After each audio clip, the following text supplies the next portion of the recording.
கோவை, நீலகிரி, நெல்லை, தேனி, கன்னியாகுமரி மாவட்டங்களில் கனமழைக்கு வாய்ப்பு. சென்னை வானிலை ஆய்வு மையம் எச்சரிக்கை விடுத்துள்ளது.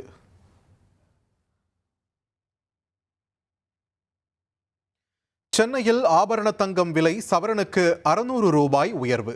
1 கிராம் தங்கம் 13,230 ரூபாய்க்கும், ஒரு சவரன் தங்கம் 1,05,840 ரூபாய்க்கும் விற்பனை.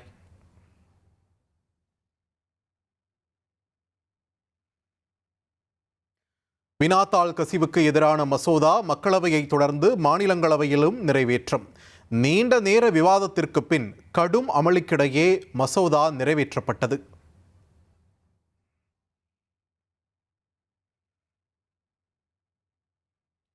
வந்தே மாதரம் பாடலை அவமதித்தால் சிறை தண்டனை விதிக்கும் மசோதா மாநிலங்களவையை தொடர்ந்து மக்களவையிலும் நிறைவேறியது. மசோதாவுக்கு திமுக உள்ளிட்ட கட்சிகள் கடும் எதிர்ப்பு.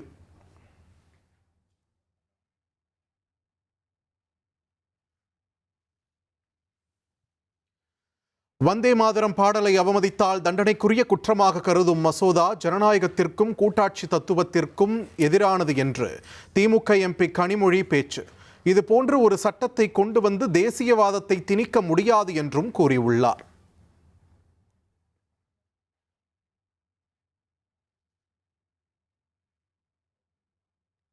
காவிரியில் இருந்து தமிழகத்திற்கு அடுத்த 15 நாட்களுக்கு 3500 கன அடி நீர் திறக்க வேண்டும். கர்நாடக அரசுக்கு காவிரி மேலாண்மை ஆணையம் உத்தரவு.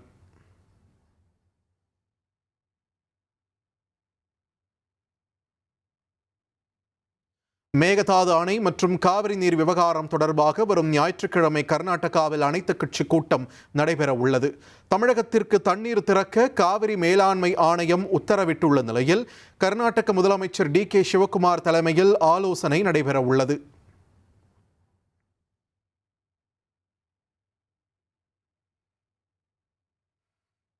மேகதாது அணை தொடர்பாக 2019 கர்நாடக அரசு தாக்கல் செய்த விரிவான திட்ட அறிக்கை திருப்பி அனுப்பப்பட்டதாக நாடாளுமன்றத்தில் மத்திய அரசு பதில். திட்டத்தை திருத்தி மீண்டும் சமர்ப்பிக்க கர்நாடக அரசுக்கு அறிவுறுத்தி உள்ளதாகவும் தெரிவிக்கப்பட்டுள்ளது.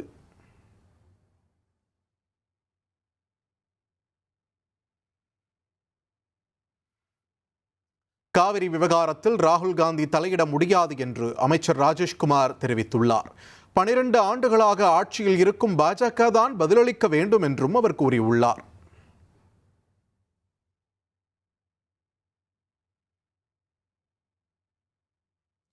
எத்தனால் கலந்த பெட்ரோலால் பழைய வாகனங்கள் உட்பட எந்த ஒரு வாகனத்தின் என்ஜினுக்கும் பாதிப்போ அல்லது தேய்மானமோ ஏற்படுவதில்லை. நாடாளுமன்றத்தில் மத்திய அமைச்சர் நிதின் கட்கரி விளக்கம்.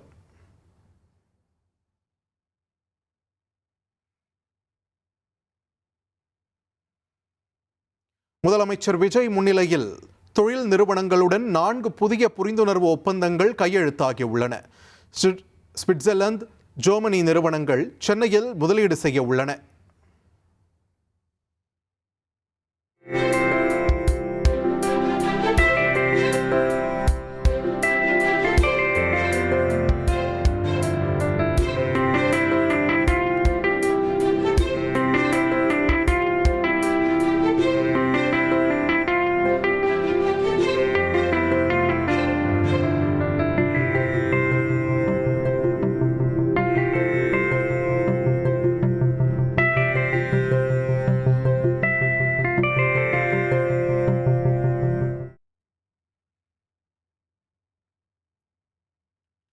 செந்தில் பாலாஜியின் முன்ஜாமீன் மனுவை சென்னை உயர்நீதிமன்றம் தள்ளுபடி செய்த நிலையில் உச்சநீதிமன்றத்தில் மேல்முறையீடு.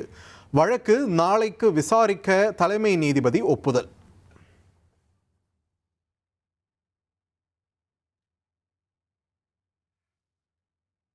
குதிரை பேர வழக்கில் நீதிமன்ற நிபந்தனைப்படி முன்னாள் அமைச்சர் செந்தில் பாலாஜி திருவல்லிக்கேணி காவல் நிலையத்தில் ஆஜராகவில்லை. அவரது சகோதரர் அசோக்குமார் மட்டும் காவல் நிலையத்தில் ஆஜரான நிலையில் செந்தில் பாலாஜி குறித்த கேள்விக்கு அவர் பதிலளிக்கவில்லை என்று தகவல் வெளியாகியுள்ளது.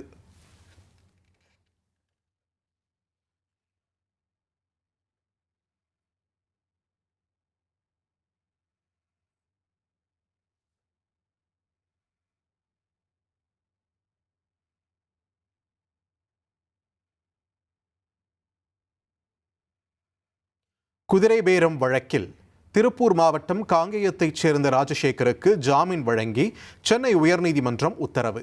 கரூரைச் சேர்ந்த கனகராஜ் என்பவருக்கு நிபந்தனை முன்ஜாமீன் வழங்கப்பட்டுள்ளது.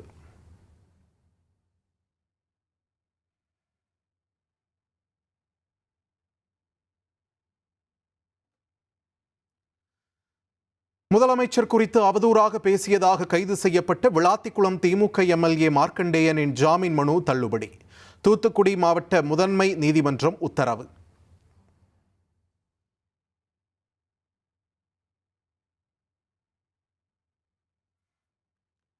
அதிமுக உடனான கூட்டணி தேர்தலுடன் முடிந்துவிட்டதாக புரட்சி பாரதம் கட்சித் தலைவர் ஜெகன்மூர்த்தி தெரிவித்துள்ளார்.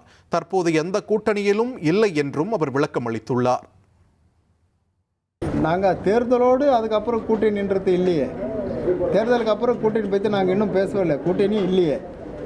தேர்தல் முடிஞ்ச பிறகு எங்களுக்கான சம்மந்தம் இல்லை. நாங்கள் கூட்டணி நின்று நாங்கள் இது வரைக்கும் சொல்லலையே. தேர்தல் முடிஞ்சது, கூட்டணி முடிஞ்சது, அவ்வளோதான். அதிமுக கூட்டணியில் புரட்சி பாரதம் இல்லை அப்படின்றது. ஆமாம், ரைட்டு.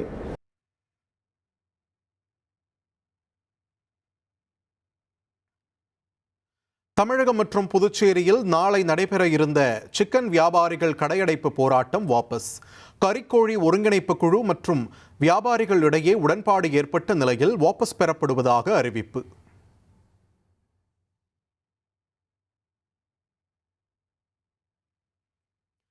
வடலூர் வள்ளலார் சத்தியஞான சபையின் பெருவெளியில் வள்ளலார் சர்வதேச மையம் அமைக்கும் திட்டம் கைவிடப்பட்டது. சென்னை உயர்நீதிமன்றத்தில் இந்து சமய அறநிலையத்துறை தகவல்.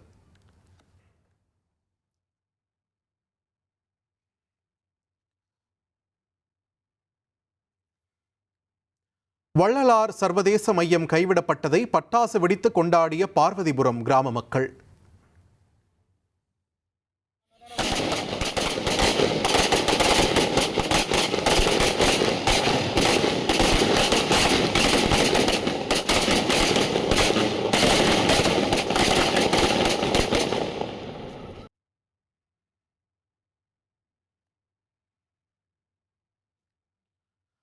வள்ளலார் சர்வதேச மையம் கைவிடப்பட்டதற்கு பாமக தலைவர் அன்புமணி ராமதாஸ் வரவேற்பு தெரிவித்துள்ளார். பாமகவின் தொடர் போராட்டங்களுக்கு கிடைத்த வெற்றி என்றும் அவர் தெரிவித்துள்ளார்.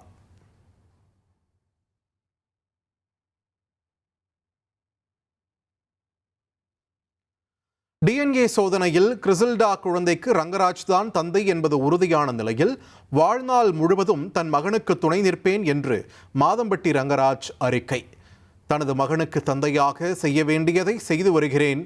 மகன் ராகாவை முழு பொறுப்புடன் கவனிப்பேன் என்றும் அவர் கூறியுள்ளார்.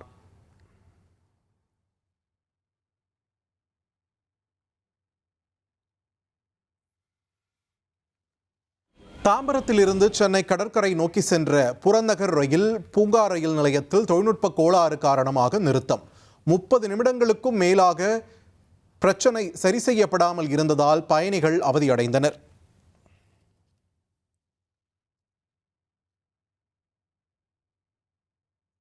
ஈரோடு மாவட்டம் கோபிச்செட்டிப்பாளையத்தில் தடுப்பூசி செலுத்தியதால் 10 மாத ஆண் குழந்தை உயிரிழந்ததாக பெற்றோர் குற்றச்சாட்டு. நேற்று தடுப்பூசி செலுத்திய நிலையில் திடீரென காய்ச்சல், வயிற்றுப்போக்கு ஏற்பட்டு குழந்தை உயிரிழந்ததாக பெற்றோர் தெரிவித்துள்ளனர்.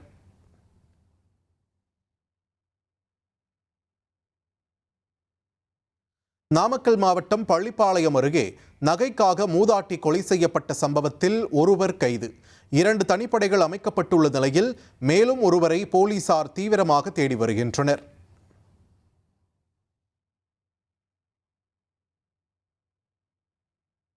நெல்லை டவுன் அரசு உதவி பெறும் பள்ளியில் 10ஆம் வகுப்பு மாணவனை தலைமை ஆசிரியர் தாக்கி தகாத வார்த்தையால் பேசியதாக புகார். தலைமை ஆசிரியர் அருள்தாஸ் ஜபகுமார் மீது 3 பிரிவுகளின் கீழ் வழக்கு பதிவு செய்து போலீசார் விசாரணை நடத்தி வருகின்றனர்.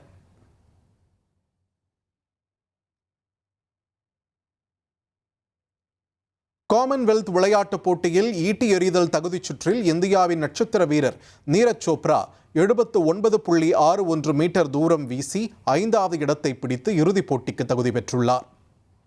உடன் போட்டியிட்ட இந்திய வீரர்கள் ரோஹித் யாதவ் மற்றும் யஷ்வீர் சிங் ஆகியோரும் இறுதிப் போட்டிக்கு முன்னேறியுள்ள நிலையில் ஆகஸ்ட் 1ஆம் தேதி போட்டி நடைபெறுகிறது.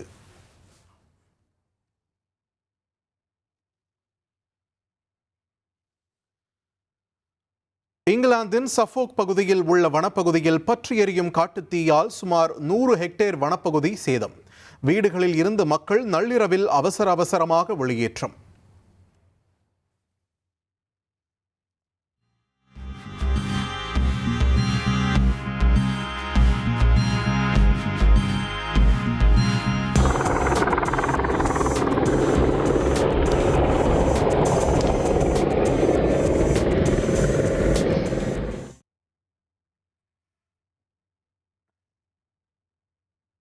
லோகேஷ் கனகராஜ் கதாநாயகனாக நடித்துள்ள DC திரைப்படத்தின் ட்ரெய்லர் வெளியானது. அருண் மாதேஸ்வரன் இயக்கத்தில் உருவாகியுள்ள இந்த படம் ஆகஸ்ட் 7ஆம் தேதி வெளியாகிறது. 69வது கிராமி விருது போட்டியில் தங்களது இசை படைப்புகளை பதிவு செய்ய போவதில்லை என புகழ்பெற்ற தென்கொரிய இசைக்குழுவான BTS அறிவித்துள்ளது. ஆசிய இசை பிரிவினருக்காக தனியாக புதிய விருதை அறிவித்த நிலையில் இசை என்பது பிராந்தியம் அல்லது மொழியால் பிரிக்கப்படக்கூடாது என கூறி புறக்கணித்துள்ளனர்.